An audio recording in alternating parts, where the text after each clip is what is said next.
Hola, ¿qué tal? Muy buenas noches. Bienvenidos a una nueva emisión más de este espacio a través de Génesis 98.1. Hoy estamos ya en vivo, en Confidencias, en un mes muy importante. Soy Coranelda González y hoy voy a estar contigo por espacio de 60 minutos. Y bueno, y si es que nos colgamos un poquito más, creo que bien vale la pena porque hoy Génesis 98.1 está en campaña rosa en esta lucha contra el cáncer.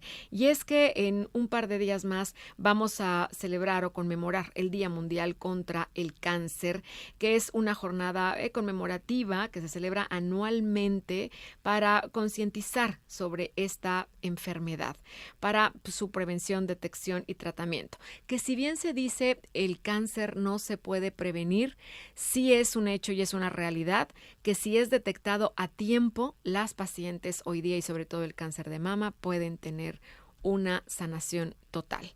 Para hablar de este tema, tenemos hoy con nosotros a la licenciada Luisa Cayetano. Ella me va a platicar ahorita un poco de toda su labor y toda su misión en este mes en campaña rosa, en la lucha contra el cáncer, porque ella es psicooncóloga en el Hospital Muguerza, tiene ya una maestría también en esto. Y hoy vamos a platicar sobre este viaje emocional del cáncer de mama, desde la parte de las emociones, la psicología y la importancia también de estar acompañadas en cuanto una mujer recibe un diagnóstico de esta magnitud. Recibir un diagnóstico de cáncer de mama representa para la mayoría de las personas un punto de inflexión en la vida. No solo se trata de una batalla física, sino también de un proceso psicológico profundo que implica duelos, transformaciones emocionales, replanteamientos también en las relaciones personales.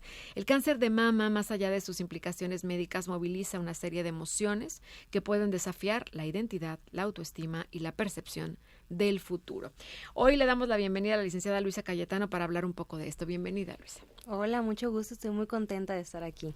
Me gustaría, Luisa, que me dijeras, el primer impacto psicológico pues viene acompañado de un duelo, ¿no? Primero, por la pérdida de la salud.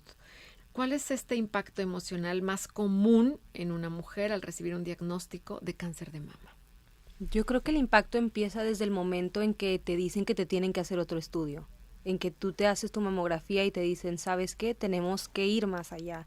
Esta idea de que al final la salud es algo que muchas personas damos por sentado, que sabemos que está ahí y que la cuidamos, pero en el momento en que se ve amenazada, todo se ve de un color distinto. Entonces, al recibir un diagnóstico de cáncer de mama, llega ese impacto de no lo esperaba, porque al final muchas veces, a pesar de que sentimos una bolita, a pesar de que sabemos que algo está mal, siempre queda a nosotros la esperanza de que no vaya a ser algo. Y queda ese impacto de, porque a mí, un poco de negación, incluso me atrevería a decir que en ciertos casos. Incertidumbre, el temor a la muerte. ¿Con qué otras cosas te has topado con las mujeres que te toca atender a través de la psicooncología cuando reciben este diagnóstico? Comúnmente o mayormente, ¿con qué te topas en cuanto a su reacción emocional? Yo creo que principalmente desde el momento del diagnóstico, el miedo a la muerte. Aunque sea un buen pronóstico, aunque sea una etapa temprana, socialmente el cáncer se relaciona con muerte. Entonces yo creo que es uno de esos pensamientos automáticos que llega el tengo cáncer, me voy a morir. Y aunque depende mucho de la edad, también viene el qué va a pasar si me muero, si tengo hijos, qué va a pasar con mis hijos, mi esposo, mi trabajo, etcétera, etcétera, porque al final somos personas que vamos más allá de lo físico. Se dice, o al menos como nos gusta explicar en la psicooncología, es que somos personas biopsicosociales. Tenemos esta cuestión biológica que se ve en nuestra salud física, tenemos esta cuestión psicológica y esta cuestión social. Entonces uno se piensa en todas sus otras áreas. Entonces creo que es lo principal. También al final, como es una enfermedad que se ve muy física, pues está esta cuestión de qué va a pasar con mi imagen, qué va a pasar, cómo me voy a ver, cómo me van a ver los demás, se me va a caer el cabello, que creo que es de los principales miedos que también tienen cuando se les dice que va a existir un tratamiento como lo es, por ejemplo, la quimioterapia. Claro, porque hay ese estigma social, ¿no? Del tener cáncer y esto también, pues obviamente a la paciente pues la queja, ¿no? Aparte de lidiar con el diagnóstico y con todas las dudas y la incertidumbre, con todo lo que se viene, está este estigma social que tiene que enfrentar cada paciente. Totalmente, es esto de cómo se piensa que es una persona que atraviesa un diagnóstico oncológico, cómo se ve, cómo debemos de tratarla, porque muchas veces, o en general, las personas hacemos las cosas basándonos en lo que hemos aprendido, en lo que hemos escuchado, y muchas veces hemos escuchado eso, que a las personas con cáncer se les trata con pincitas, que hay que hacer todo por ellos, que van a estar muy débiles, muy frágiles, y puede llegar a pasar. No le vamos a quitar lo catastrófico a una enfermedad que puede llegar a ser muy catastrófica, pero no se ve igual en todas. Realmente es una enfermedad que para aprender cómo tratarla es a prueba y error, porque nadie nos enseña cómo atravesar eso, cómo vivir, cómo acompañar. Entonces muchas veces es parte de ese trabajo en equipo que se tiene que hacer. Claro, y todas las personas, y en este caso estamos hablando de las mujeres hoy en la campaña rosa que tenemos aquí en el 98.1, somos diferentes y no a todas nos va a pegar diferente un diagnóstico así, definitivamente, pero de que te sacude la vida, claro que te sacude la vida, y no te sientas mal ni te juzgues por sentirte, ¿no? Como te llegaras a sentir en el momento que recibes este diagnóstico, si es que en este momento nos está escuchando alguna persona, alguna paciente que está luchando justamente contra esta batalla, contra el cáncer y recibió un diagnóstico positivo. Hay que mencionar que es importante que la persona necesita tiempo y necesitamos ser pacientes, ¿no? Y sobre todo acompañamiento para poder integrar la idea de que su vida ha cambiado, pero que aún tiene dirección y propósito. Estar claros con eso. Vamos a hacer una pausa y regresamos con más de estas confidencias. Hoy hablando de el viaje emocional del cáncer de mama con la especialista en psico-oncología directamente del Hospital Muguerza, la licenciada Luisa Cayetano. Ya volvemos.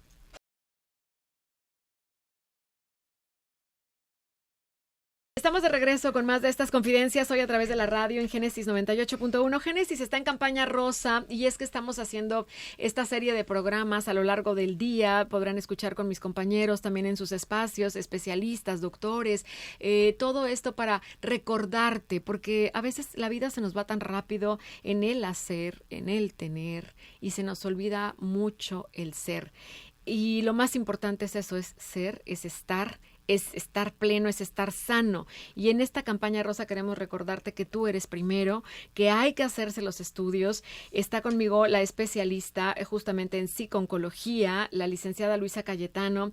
Estábamos platicando también fuera del aire, Luisa, y le digo todo esto a nuestras amigas porque sí hay una diferencia entre si una mujer va y se hace sus estudios a tiempo y le es detectado un cáncer temprano, a alguien que ya va tarde o que quizá nunca se hace los estudios y pasan los 40 y los 45 y dice, ay, ya están, dice y dice, ya están, pone gorro con esto de las mamografías y los estudios, déjame voy, y a lo mejor encuentra un cáncer ya muy avanzado. Y sí hay una diferencia total entre vivir o morir. Totalmente. Un cáncer detectado de manera temprana se maneja muy distinto a un cáncer en una etapa un poco más avanzada. En general, todos los diagnósticos se tratan diferentes en cada persona. Sí. Porque al final, a mí me gusta decir que el cáncer es una enfermedad muy personalizada. No importa que, por ejemplo, al final el cáncer de mama tristemente ya es más común. Entonces, no, a veces pues está esto de que mi amiga lo tuvo, mi prima lo tuvo. Y cuando uno lo tiene, muchas veces basa sus vivencias en lo que alguien más ya vivió y no necesariamente es igual, es muy personalizado.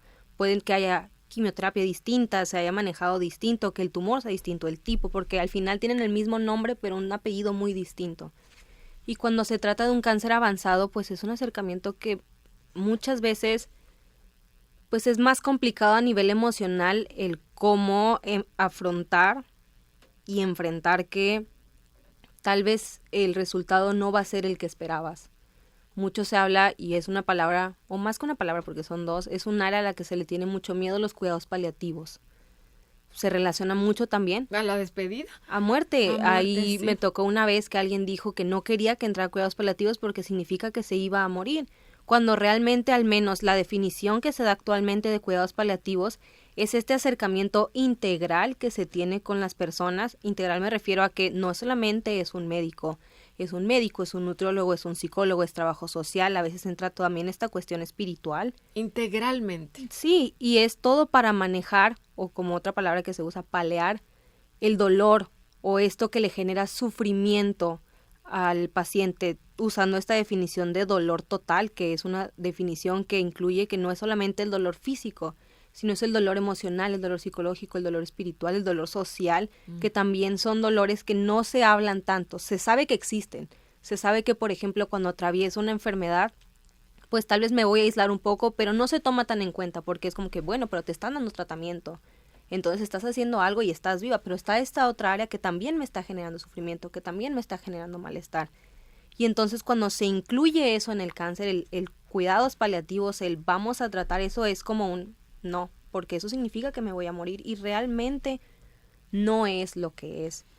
Pero en general, cuando se trata de un cáncer, por ejemplo, metastásico, un cáncer de mama metastásico, ya es un acercamiento, hasta me atrevería a decir que es un poco más filosófico. Me ha tocado muchas veces las pacientes que veo en etapa metastásica o incluso ya cuando es un cáncer muy avanzado y que sí, porque al final puede llegar este momento del final de la vida, ya es una intervención mucho más filosófica, mucho más centrada en este modelo terapéutico que es muy bonito, que se llama la terapia centrada en el sentido de vida, en toda esta otra cuestión de lo que fue mi vida.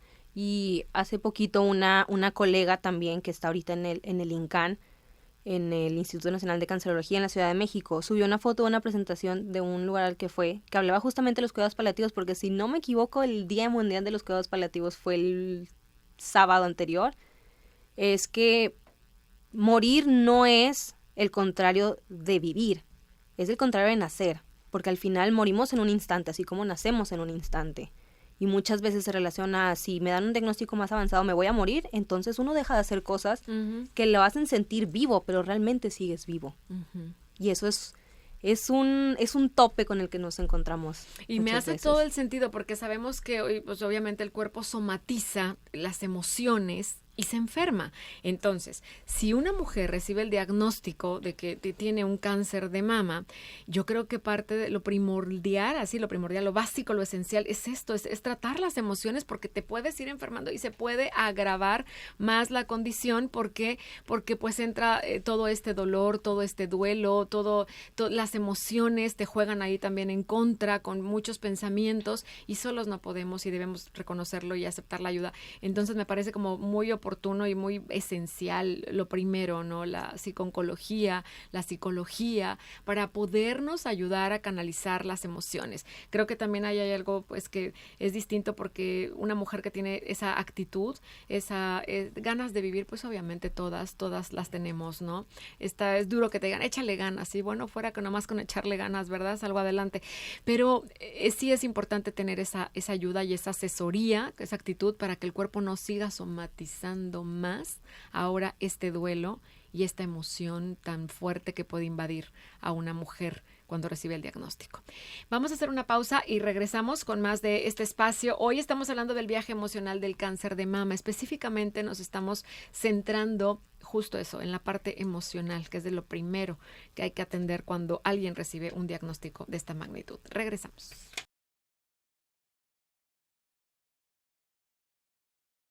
Estamos de regreso con más de estas confidencias esta noche a través de Génesis 98.1. Génesis está en campaña rosa en la lucha contra el cáncer, precisamente, y estamos recordándole a todas nuestras amigas y durante todos los días en los distintos programas en vivo, regalando estudios de mamografías para que todas estemos más tranquilas, todas tengamos la oportunidad de poder hacernos este estudio, y son totalmente gratis por cortesía de Génesis 98.1, así que estén muy pendientes de nuestros programas. Y también a lo largo de los días, en los distintos programas, tenemos a distintos especialistas invitados para hablar de pues diferentes temas que toca el cáncer. En este caso estamos hablando de la cuestión emocional, ¿no? El viaje emocional del cáncer de mama, que me parece muy importante. El ámbito emocional, bueno, pues en este ámbito el cáncer de mama genera una montaña rusa de sentimientos: miedo, tristeza, esperanza, enojo, gratitud.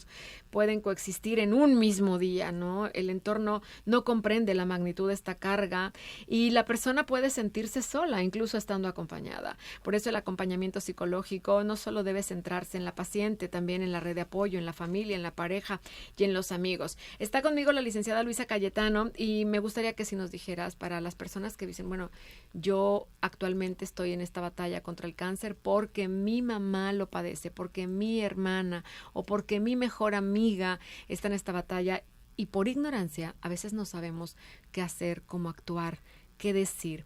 Primero, me gustaría, Luisa, que me dijeras qué es lo que sí debemos hacer cuando nos enteramos que alguien a quien amamos profundamente recibe un diagnóstico de cáncer de mama.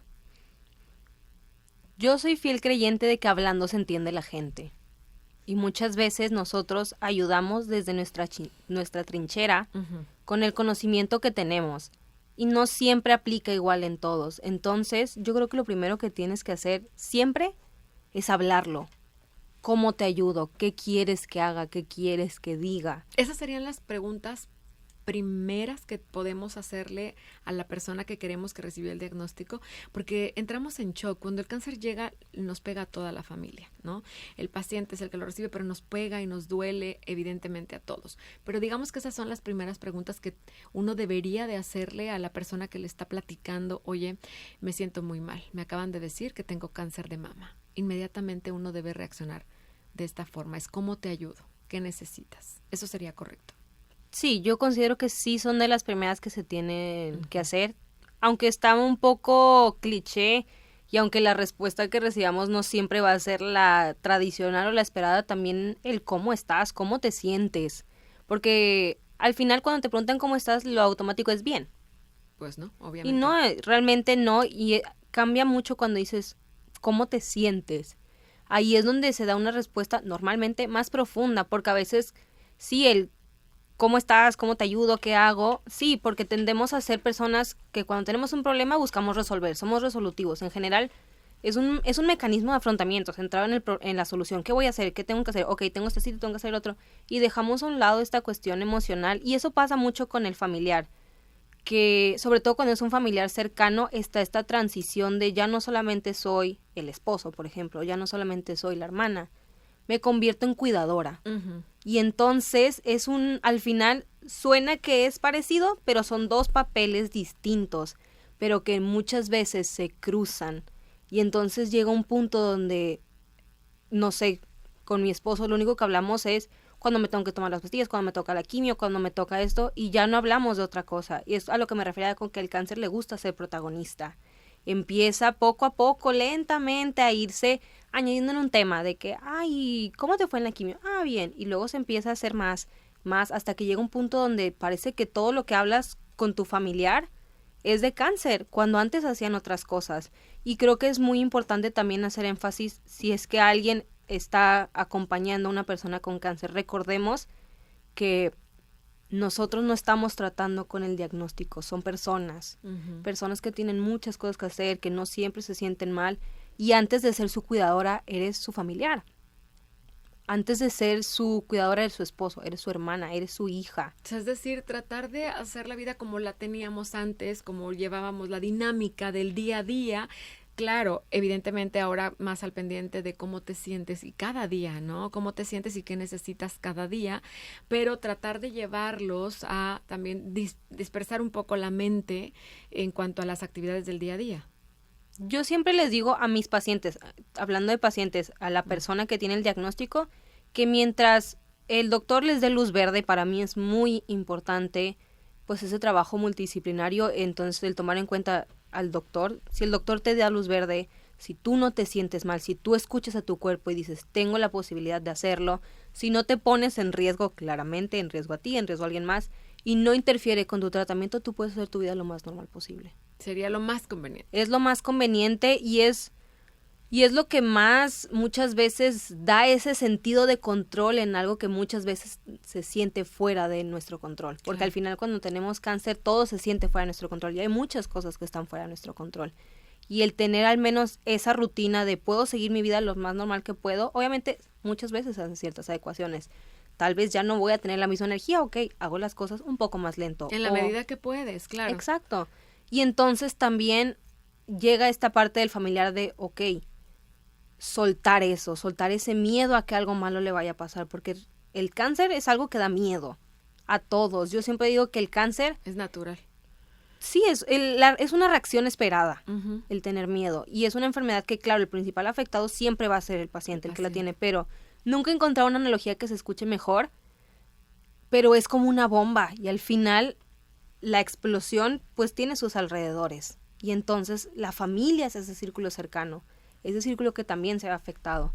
Entonces, así como que ellos también se ven afectados, también es una enfermedad que se transiciona en equipo. Por eso decíamos que es importante también el tratamiento de la psiconcología para la red de apoyo, para la familia, la pareja, los amigos, para poder entender, para poder sobrellevar y para no caer tú también en enfermo, ¿no? Porque el cáncer pues le pega a toda la familia, a todo el cuadro cercano. Tenemos que irnos a una pausa rapidísimo. Nada más mencióname errores que no debemos cometer antes de irnos a la pausa, licenciada Luisa. Cuando nos dice nuestro ser querido, la mamá, una hija, peor todavía, una mejor amiga, mi hermana, y recibe este diagnóstico y por ignorancia cometemos errores. Dinos ahorita qué es lo que no debemos hacer cuando nos confían que tienen este diagnóstico de cáncer de mama.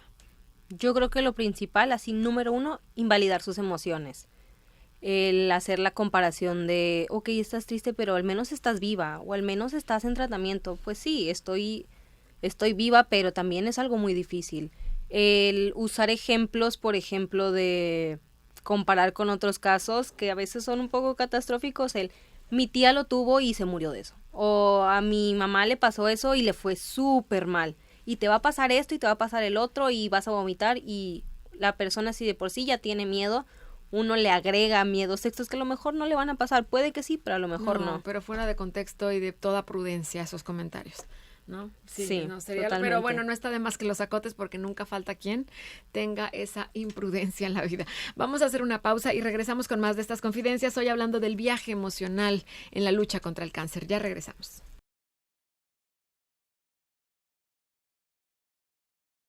Muy bien, ya estamos de regreso. Muy buenas noches donde quiera que vayas acompañándonos a través del 98.1 o que te estemos siendo también una muy grata compañía. Hoy con un programa de alto interés, yo creo que para todos en familia en general y sobre todo nosotras las mujeres, porque Génesis está en campaña rosa en la lucha contra el cáncer y hoy tenemos un programa que es para mí también por demás emotivo, porque nunca falta que tienes algún familiar, algún conocido y se te viene a la mente y esa lucha y ha sido pues testigo también de todo lo que se afronta en un diagnóstico, ¿no? De un cáncer de mama, por ejemplo, y me vienen a la mente situaciones muy tristes de personas que quiero mucho y que afortunadamente, Luisa, que estás aquí conmigo, Luisa Cayetano, que ella es psicóloga, ejerciendo actualmente en el Hospital Muguerza, están con vida por una detección temprana, pero no deja de ser definitivamente un diagnóstico pues muy fuerte y muy crudo. ¿Hay algo que a una mujer le puede doler más en la vida? Te voy a decir que recibir este diagnóstico de que tengo cáncer de mama. Sí sientes que el mundo se te viene abajo, lo que decíamos ahorita, y tú lo has vivido con algunas pacientes, ¿no? Pero como mujer, siendo mamá, creo que hay algo más poderoso que esto que te va a afectar y te va a doler mucho más, que es cuando tienes hijos, ¿no? Que no quieres que ellos sufran. Ya es muy fuerte el dolor que tú tienes al recibir este diagnóstico, el compartírselos a ellos, el que te vean abatida en este dolor. ¿De qué manera puede una madre con cáncer acompañar emocionalmente a sus hijos sin cargarles ese miedo y esa angustia? Yo creo que es una súper buena pregunta y también es algo tan común, y yo creo que muchas veces cuando hay un diagnóstico, una respuesta muy inmediata, aunque depende mucho de la edad, sobre todo cuando son niños, es no les voy a decir. Sí, es que hay mamás, justo te iba a decir eso, que dicen, simplemente no le voy a decir a nadie, porque no sé si sean las mamás de Latinoamérica que somos así, que queremos cuidarlos de todo, de allanarles el camino, de que no queremos que sufran, que no se caigan, que no pase esto, que quieres evitarles el dolor, pues son tus hijos, o sea. Claro. Y no lo dices. Claro, y al final es una respuesta, uh-huh, no sé si adecuada o no, creo que depende mucho de la perspectiva de la persona, pero al final puede llegar a ser válida.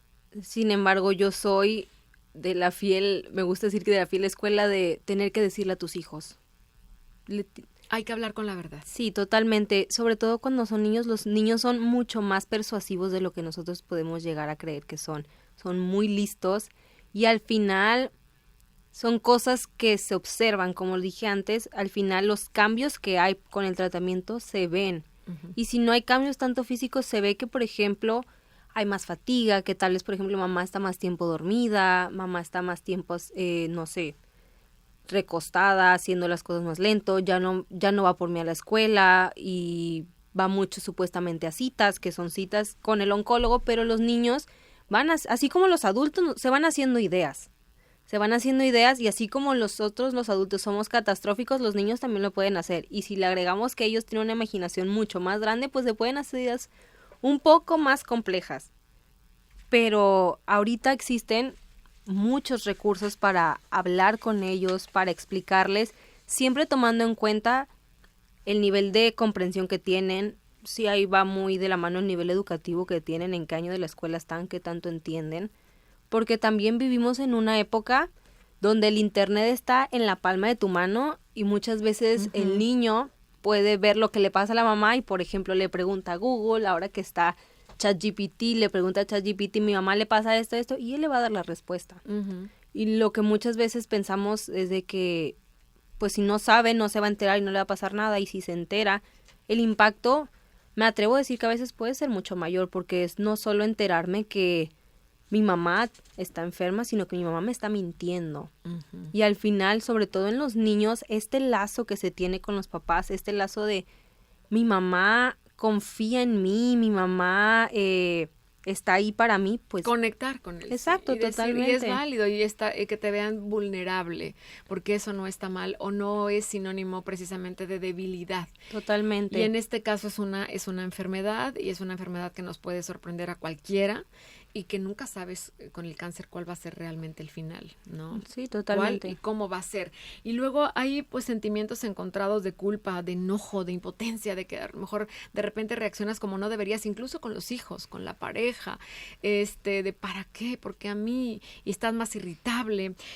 ¿Cómo se abordan estos sentimientos, no? De culpa, de enojo, que pueden surgir durante este proceso.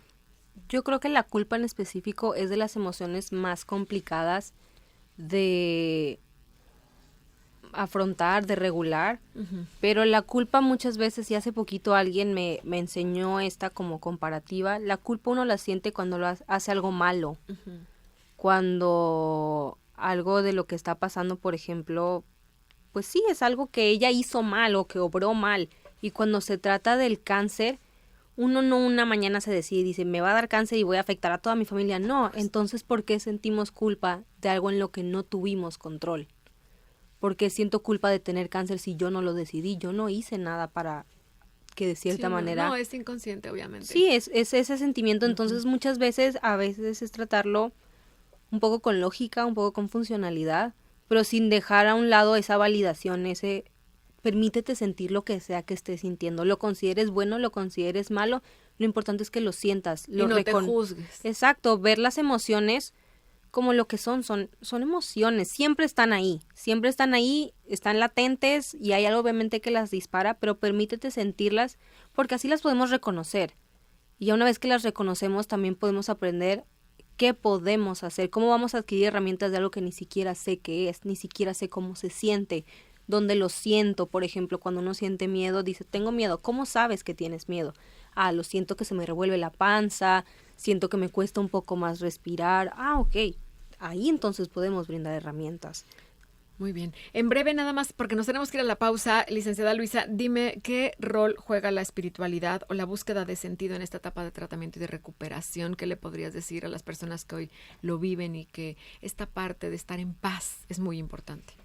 Se ha visto que esta cuestión de espiritualidad y también, porque son cosas diferentes, la religión, sobre todo cuando es una relación sana con lo mismo, es un factor protector ante posibles emociones que puedan generar malestar.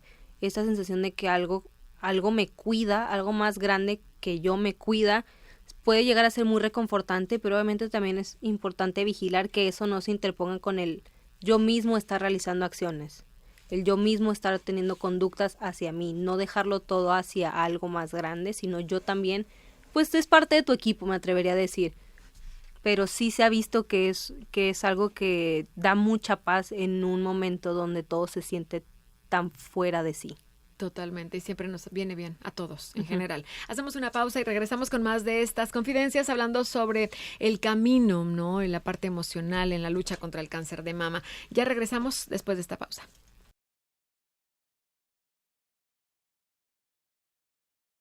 Estamos de regreso con más en Génesis 98.1, hoy en Confidencias, en esta campaña rosa en el 98.1, porque estamos recordándote que tú eres primero, que tú eres lo más importante.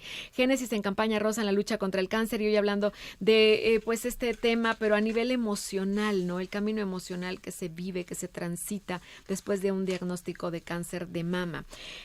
Bueno, pues hoy vamos a continuar ya en la parte final de este programa, hablando sobre este tema que en su dimensión psicológica es un viaje por distintos rostros, ¿no? Hablábamos al inicio del programa el duelo, pero también una oportunidad de renacer. No se trata solo de sobrevivir, sino de reinventarse, de descubrir que la vida, aún en su fragilidad, puede florecer con una nueva conciencia y una renovada esperanza.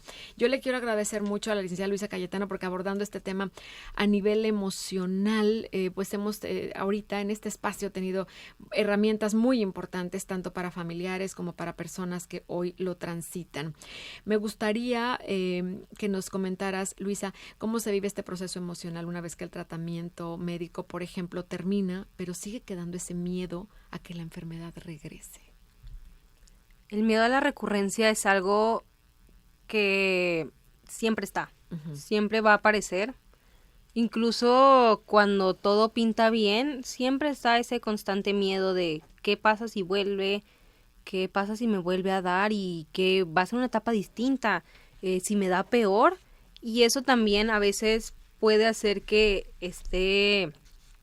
pues nos juegue chueco, me atrevería a decir. Esta terminología que no hay una traducción específica a español, pero se llama scanxiety, que es esta ansiedad a hacerme mis estudios de, por ejemplo, la mamografía, o hacerme mis estudios de seguimiento porque me da miedo que algo aparezca, entonces mejor no me lo hago. Pero en el inicio así es, una vez que tienes el diagnóstico y luego que lo erradicas a través de las quimioterapias, tratamientos, lo que necesite cada una, porque cada caso es distinto, se tiene que seguir, obviamente, sí, con estudios por una cantidad de años, ¿verdad? Sí, depende, la temporalidad del seguimiento depende mucho de lo que te diga tu médico. Del diagnóstico. Sí, pero por ejemplo, sí se dice que cuando ya se acaba todo lo que a mí me gusta decirlo y se refiere a tratamiento activo, es decir, las quimios, la cirugía, la radioterapia, se empieza este periodo donde se dice que está en remisión. Sí. Y entonces esa remisión depende de cómo se maneja el dato que yo tengo. Sé que ha estado cambiando, hay gente que dice que son 7, 8 años. El dato que yo tengo ahorita es que son aproximadamente 5 años. De estos, no son chequeos tan constantes, por ejemplo, cada mes, pero sí es cierta temporalidad que ya dicta el médico, y ya después de esos años, si no regresa la enfermedad, es cuando se dice que alguien entra en la etapa de supervivencia, que es cuando ya, pues se podría decir, libre de todo. Ganaste la batalla. Sí. Y entonces, pero como quiera, pues es algo rutinario el seguirte haciendo tus estudios. Y muchas veces, aunque ya pasaste por todo el diagnóstico, pues está este miedo de hacérmelo porque la última vez que me lo hice salió algo mal. Entonces, si esta vez vuelve a salir algo mal, no, pues mejor no me lo hago. No, sería un gran error. Entonces, es algo que va mucho de por medio. Y la verdad que cada etapa de la enfermedad, pues tiene sus malestares. Y la supervivencia, pues al final no se queda fuera de eso. A mí me gusta decir que el cáncer también es una carrera de resistencia. Sí. En cada etapa hay sus topes, en cada etapa hay sus cosas que te hacen como que detenerte y recordar así como que, oh, ok, me tengo que detener, no, porque es muy común, y no que esté mal que se te olvide que estuviste enfermo, que estás enfermo. Y esos pequeños recordatorios es cuando, hoy, no puede ser, otra vez me tengo que hacer el estudio, me he estado sintiendo tan bien. Y la supervivencia, pues al final vienen como que estos rezagos un poco del tratamiento. Por ejemplo, es muy común que este miedo a hacerte los estudios, se ha visto que sobre todo la quimioterapia puede generar algo que se le llama quimiocerebro, entonces se puede ver muy alterada pues cuestiones como la memoria, la atención, y eso en sí es un efecto secundario que no se tiene una duración exacta, o sea, no sabes si se te va a quitar en 6 meses, se te va a quitar en un año, sino que es algo que puede permanecer. Hay que darle el seguimiento, constante, ¿no? Sí. Me gustaría, porque ya estamos llegando a la recta final nada más, y como decías ahorita, es una carrera de resistencia, y lo último que se debe de perder en la vida es la esperanza. Mientras tú tengas vida, eso siempre debe estar ahí, la ilusión, las ganas de vivir. Que me contaras algún caso que te resuene hoy, de que tengas muy presente, que dices, wow, nunca voy a olvidar a esta mujer que luchó de esta forma contra el cáncer. que tú hayas podido ver en este tratamiento que haces con las pacientes de psico-oncología, alguna de ellas, de tantos casos que ves que te haya marcado, que recibió el diagnóstico de un cáncer de mama, cómo lo enfrentó y que dices, wow, de admirarse el caso de tal persona, que lo pudieras contar hoy al público? Me acuerdo mucho de una paciente que tuve. Ella acabó todo su tratamiento, si no me equivoco, a finales del año pasado. Era un adulto mayor y acababa de vivir una pérdida ella misma. Ella empezó sus quimioterapias y había fallecido su esposo de cáncer también, semanas antes de recibir su diagnóstico, y en su segunda quimioterapia fallece su papá. Entonces me acuerdo muy bien que pues al final, me acuerdo, era su tercera quimioterapia, más o menos, cuarta, y nomás escucha necesitamos que alguien vaya al Oxxo, y yo, ¿al Oxxo? ¿Por qué? Y era una señora que pues no había estado comiendo porque había estado llorando, no había dormido, y estaban prácticamente arrastrándola para regresarla a su sillón. Entonces bajé corriendo, le compré un jugo, así todo, y me senté a platicar con ella. Y obviamente a mí me gusta decir cuando le das al punto, y es cuando empiezan a llorar. Uh-huh. Que no, es algo que pues a mucha gente no le gusta llorar, pero es muy liberador. Y fue un proceso porque ella tuvo un tratamiento que se maneja, que son 12 quimioterapias semanales y luego 4 cada 3 semanas. Muy fuerte. Uh-huh. Y entonces pues la estuve viendo cada semana fácil, pues sí, como pues la vi como en la cuarta, sí, como unas 8 semanas, y luego cada 3 semanas. Ella iba sola, pues al final había fallecido quien iba o podía cumplir ese papel de cuidador. Que era el papá. Era el esposo. Era el esposo. Y entonces me acuerdo que llegaba y primero había esa resistencia. Siempre hay esa resistencia un poco ante la psicología.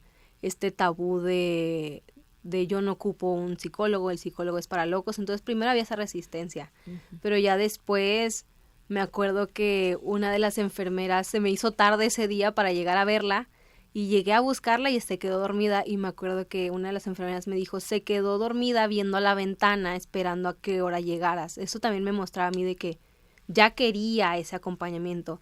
Y cuando terminó, me acuerdo que fue uno de sus hijos y me dijo, ¿me puedo tomar una foto con usted, licenciada? Y yo, ay, claro que sí. No, normalmente, por ética, no, pues no compartimos la información, uh-huh, y entonces las fotos y eso, pero ella me la pidió y pues yo no tengo problema en que ella quiera una foto conmigo.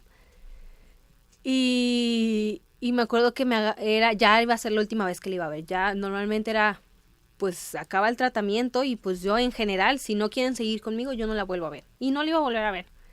Y me acuerdo que me agarra de la mano, así me empieza a sobar la mano, les digo, era un adulto mayor, y me voltea a ver a los ojos, y esas miradas que se sienten, que pesan. Y de agradecimiento. Me acuerdo que sí, me voltea a ver, me da las gracias y me abraza, y ya yo le regreso el abrazo y me dice al oído que si yo no hubiera llegado ese día a la puerta, si yo no hubiera ido por ese jugo, si yo no hubiera hecho lo que hice por ella, ella no sabe cómo hubiera vivido esto, y que le da mucho gusto saber que no tuvo que saber cómo era vivir su proceso sin mi acompañamiento. Y creo que ese fue el momento donde dije, lo que hago, aunque ante muchos ojos no lo es, lo que hago importa, y lo que hago es de valor. Totalmente, ¿no? Y el acompañamiento es muy importante, y ahí te das cuenta de esto, y la esperanza que no se pierde a pesar del dolor y haber enterrado a su esposo, pudo con su lucha y hoy está bien. Muchísimas gracias, Luisa, por estar con nosotros, y bueno, pues algún mensaje final para las personas que están escuchando que tienen este diagnóstico, para familiares con alguien que tienen este diagnóstico, que quieras dar. A veces no se siente así, pero uno siempre hace lo mejor que tiene, con lo que puede, en el momento que está y con las herramientas que tiene. Y aunque no se sienta, es más que suficiente. Y a veces es un proceso donde todo se siente que va mal. Y a mí me gusta mucho decir, y creo que es como mi frase más logo, es que pueden pasar muchas cosas, pero siempre podemos esperar lo mejor. A veces no pasa, no sabemos, pero nunca está de más esperarlo. Muchísimas gracias. Y tomemos conciencia todas y todos, ¿no? En este mes de la lucha contra el cáncer. Génesis está en campaña rosa. En los diversos programas pueden obtener estudios de mamografías totalmente gratis, porque todas tenemos que prevenir y tenemos esa responsabilidad para estar bien. Superar el cáncer de mama no es solo sanar el cuerpo, es reconciliarse con la vida y descubrir que la belleza de seguir está aquí. Gracias. Gracias por acompañarnos. Soy Coronelda González y hasta la próxima semana con más de estas confidencias. Buenas noches.